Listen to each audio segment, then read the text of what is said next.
So in case you didn't know, a little trailer for a movie called No Way Home something got released a couple of hours ago, and dude, adrenaline is getting pumped into my body like I have the heart of an angry hamster or something, so I thought we were gonna do something a little bit different because of the hype. So I also assume a lot of people are gonna do this because YouTube algorithm, I guess, but you know, I wanted to do this because I really do love this figure. So this is Doc Ock from Spider-Man 2 2004 with bendable tentacles, and he is an old ToyBiz figure before Hasbro got the Marvel Legends license, and he is honestly one of the best figures ToyBiz ever made, and ToyBiz did quite a lot of really good figures. I do believe in general Hasbro is better than ToyBiz because ToyBiz also did a lot of really weird stuff. They were experimenting a lot when they were making figures, and not all of them were home runs, to say the least. But yeah, this figure here is just pretty much perfect. Spoiler, it's a good figure. So first off, we can take a look at the general sculpt. So Doc Ock here is sculpted with all the details you would assume he would have from the movie, obviously, but there's also something really nice here. So ToyBiz used to have these really ugly sort of like ball hips, and it would be like a big ball, and then it would be like a straight leg, and the ball would always look really unsightly and wouldn't really fit in. This is the same thing, but they made the thigh here go over the ball, so it's a pretty seamless joint if you look at it. Like, it looks pretty much like the Hasbro ones. It also works like the Hasbro ones. And the coat is made out of sorta flexible rubber. It's not really perfect, but you can see like all the paint washing in here. This is another thing with ToyBiz. They loved using paint washes, again, for better or for worse, because it looks alright, but it also looks extremely messy if you look like what even is this shadow here. Moving up, his torso is sculpted, like, look at all this detail here in these, I don't even know what to call them, like the harness, I guess? There's a nice paint wash in there. Everything here is, like, the details get a little bit blurry. You could go in with, like, a really tiny brush and some metal paint and just tidy all this up, but, like, you get the gist of it if you look from, like, a distance, and that's the point of it. The torso itself is really well sculpted. He's, as you can see, he's appropriately chubby, so, but not, like, overly so. So he looks like Alfred Molina's physique in the movie. And speaking of Alfred Molina, this head sculpt, these sunglasses are removable, which is good because they're not really all that great looking. Like, I mean, they get the job done, I guess, but, you know, some, like, tinted black glasses would be much more preferable. But look at this head sculpt here. So this head sculpt is dead on Alfred Molina in Spider-Man 2.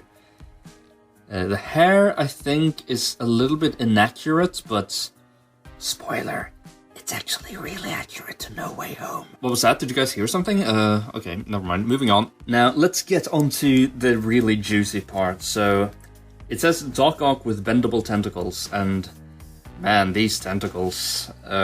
Okay, so I guess we're gonna stop with all the secrecies now. So yeah, Doc Ock is back in Spider-Man No Way Home, played by Alfred Molina yet again, and it's slightly de-aged. So I assume there's gonna be another modern Marvel Legends figure, and you know, even if there wasn't, I wouldn't really be clamoring for a remake of this figure, because this figure is really that good.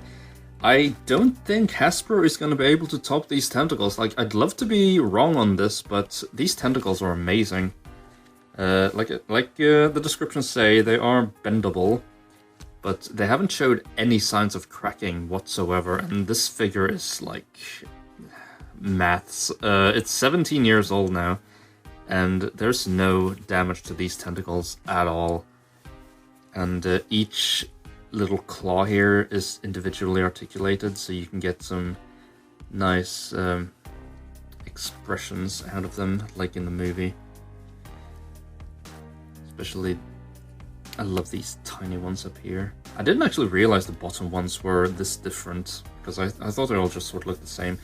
But yeah, I don't really see how Hasbro will be able to top these tentacles, because would they do rubber overlays at this point in time? I don't really think so. So maybe they would do like some hinges, I guess? I mean, the comic Doc Ock was just like big rubber tentacles with no articulation in them at all, so I don't know.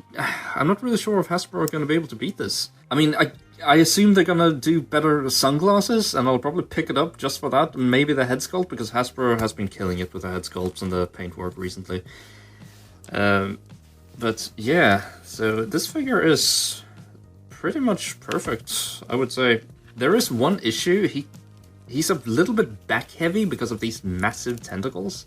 So if you try to make him stand up, especially on this slightly uneven surface, it's not really going to work. But then again, you also have to take into consideration that he's pretty much coming with a built-in stand, because these tentacles here in the back, you can just angle them a bit, and now he's standing perfectly fine. If you're curious about how these tentacles are attached, it's just you plug them into the back, and there are holes here, and you can plug them back in.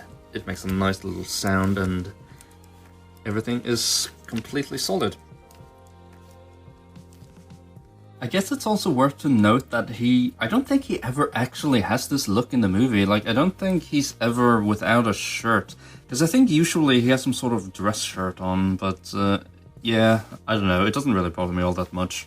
Allow me to show you, however, my favorite thing about this figure. So, because of these individually articulated tentacles here, like with the claws, he can hold stuff. So, I don't know, this is just like a Coke bottle cap I found, but like he can hold it. And he can also hold like a cheese doodle. And yeah, it's just, there's so much playability and value to this figure. He's very expensive on the aftermarket at the moment. Not really sure if that's gonna drop when the new movie hits, but regardless, this is and will always be a truly fantastic figure, and you would make absolutely no mistake in wanting to pick this guy up, because he truly has stood the test of time. Like, the only things he could be better with would be if he had double jointed elbows. As you can see, he's only got a single, and it barely goes out to 90. If he had a waist joint, which, I mean, there is like a seam here, but there is no actual joint there. But yeah, don't really miss it all that much. And if his feet had ankle rockers. I also guess you could ask for the impossible to happen and have him be able to like balance without the help of his tentacles, but I feel like, you know, toy companies aren't magicians, and you have to give them some sort of leeway. But yeah, pretty much what I'd say, a perfect figure. The articulation is good enough. These tentacles are absolutely insane. Sculpting, fantastic.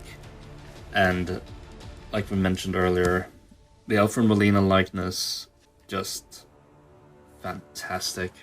You cannot go wrong with him. Hello, Peter.